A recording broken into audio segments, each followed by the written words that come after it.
Hello and welcome back to another episode of Fly Day Fridays, the day of the week where we talk about things that fly. Today we're going to be taking a look at the Huiying Toys X6058. In the box for this thing you're going to find the manual, with a strange combination of English and Chinese, a USB charging cable, a full set of props along with the screws and the screwdriver that you need to install them, a set of screw-on prop guards, the controller which has an awful lot of buttons on it. As far as the buttons that are actually on the controllers, it has bumpers on the sides for changing the rates and doing flips.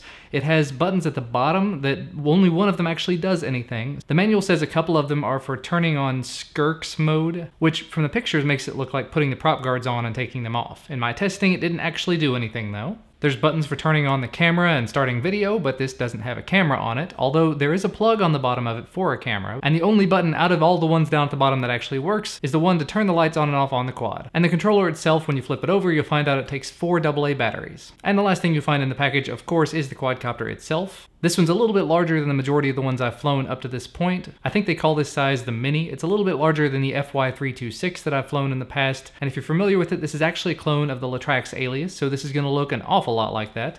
However, the X6058 comes in 2 different varieties. There's the red and black one like I've got here, and the blue and white one. They both come with this Spider-Man canopy on it, which I kind of dig it. It comes with a 3.7 volt 750 milliamp hour battery with a JST connector, meaning you can use your same batteries from the Dromeda Ominous, or possibly even from the Latrax Alias. I don't have one of those, so I can't really test that. And with that included battery, you'll get about 9 minutes and 45 seconds of flight time with no prop guards on. I actually didn't fly it at all with the prop guards on just because I was outdoors the whole time, and you'll see a low voltage warning starting at about 9 minutes 15 seconds. That's where the lights just start to flash. Speaking of the lights though, there are red LEDs in the front, white LEDs in the rear, and there's one little green LED that you can see from the front, which when I'm outside flying, that's about the only one I can actually see. So I'll fly it toward myself to check to see if the battery's getting low. And now that we have everything out of the box, what do you do with it? You connect the battery up, you turn the transmitter on, you move the left stick up and down to bind it, and you're ready to fly. So that moves us along to the review. How did it fly? Well, taking a step back for a minute, I've seen several videos on this coming out of Frequent Flyer, another YouTuber. He says in addition to there being multiple versions with the different colors, there's also different variations of the board. I have the black and red older style body with what appears to be this newer style board that makes it not have such great pitch. But I think that may actually have something to do with the transmitter that I'm using. The right stick on mine doesn't actually go all the way forward for some reason. I'm not about to disassemble this and figure it out,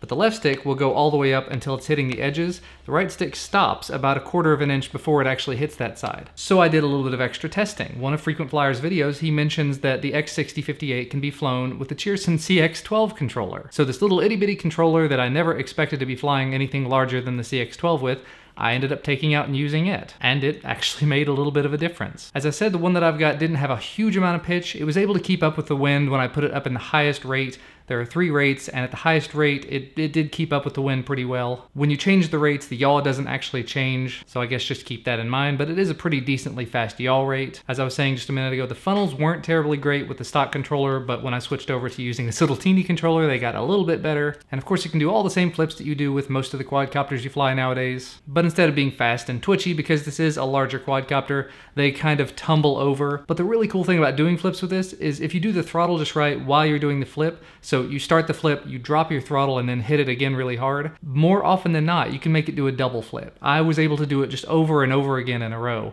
And I'm sure it's not great for the motors to do that, but I was having an awful lot of fun. I wanted to see if I could do it, and I could just do it over and over and over again with no problem. That does bring me back to a problem I had with my controller though. See, it goes into flip mode now. I just hit the button. If I hit in the directions, nothing happens until I hit left on the stick, and then the beeping stops, which actually corresponds to what it does on the quadcopter itself as well. So while it continues to beep, it continues to think it's in flip mode and refuses to flip again. So when I'm using this controller, if I hit that button until I hit left stick, I can't do another flip. I can do one, and then I have to stop.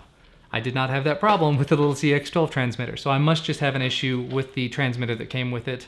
Not a big deal. I mean, if nothing else, I can always fly it with this little transmitter. It's a little awkward, but it still gets the job done. And the last thing to really talk about with this is range. I know a lot of people don't really go into range all that much, but in my case, I'm in Kentucky, so we have lots and lots of wide open spaces. So I tend to take the quadcopters out to larger areas because I really don't want to hit trees or houses or anything. But even still, when I was flying this around near my house, whenever it would get to be about 30 meters away from me, and I'm talking just 30 steps, it would drop out of the sky. I would lose control and it would drop. And I did test it pretty thoroughly temporarily. Didn't matter where I was going, didn't matter what I was doing. If I got about 30 meters away, it would just drop. So I took this top canopy off. You may have noticed it earlier. I don't know if the resolution's high enough for you to really pick up on it. Probably not. There's a little thing sticking out of the canopy now. So I took the canopy off, and I noticed the antenna. It was about 1.5 inches long, and it was stuck underneath the plastic barrier under there, pushed down next to the board. So just for a laugh, I went ahead and pulled it out, pulled it straight up. So it is sticking straight up at this point, and I tried it again, and I was able to fly a lot farther. I actually poked a little hole in the Spider-Man canopy so that the antenna can poke through, went back out to the soccer field with it, and I was able to fly over 70 meters away, and I actually had it drop out right as it hit about 100 meters away. So that is a massively drastic difference made by just moving the antenna a little bit. I may have to go back to some of the other quads I've had problems with the antennas and see if I can move them around and make it stick up just a little bit more. But anyway, all in all, just to wrap things up here, I've been having an awful lot of fun with the X6058. It's definitely a very nice step moving from the little ones that I've been reviewing for the most part up to something a little bit larger. Hopefully as I keep moving forward, I'll be able to move into even larger quadcopters, maybe some aerial video platform type things. That's one of the things I'm really interested in, aside from just having these sporty little flyers to tinker around with. I would like to find something that I can actually fly around and capture some nice video with as well. But that's going to be about all from me for today. You can find links to where you can pick this up over on GearBest down in the video description. Thanks so much to GearBest for sending this out for review. Remember to give a thumbs up below the video if you like this video, and subscribe to receive more videos when they become available, and I will see you again next time.